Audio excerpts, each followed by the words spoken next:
الله الله الله. بسم الله الرحمن الرحيم.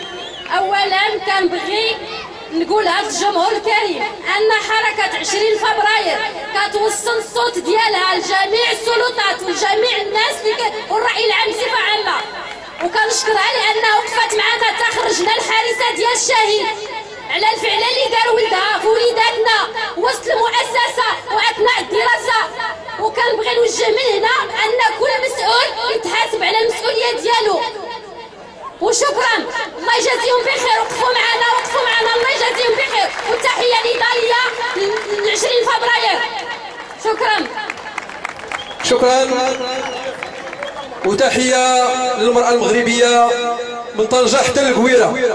هو كيدير حارس لا سيكوريتي بالسلام، هضره السلام. وديجا قبل شي جوج سيمانات قبل ما يرتكب الفعل ديالو انضراب ديال طفل كيقرا في المستوى الخامس، اغتصبوا اثناء الدراسه، يعني وقت الاستراحه في المراحل، واغتصبوا بواحد الوحشيه. اش نقول لك، الناس اللي الام ديالو اللي كتقول ان سيرتيفيكا فيها 45 يوم بانه راه في الانعاش، جلس فيها يومين. وحنا طالبنا باش الحارسه تخرج من تما، وقفت معنا حركه ديال 20 فبراير، وتم داكشي بفضل ديال الجهود ديالهم. وانا جيت من الدار باش نتضامن معاهم انا ونناضل معاهم، لانهم كيوصلوا الصوت ديالهم، ولانهم ناس ما بغاوش المحسوبيه، ما بغاوش الرشوه، ما بغاوش الفساد في البلاد. هادشي علاش جيت انا نتضامن معاهم.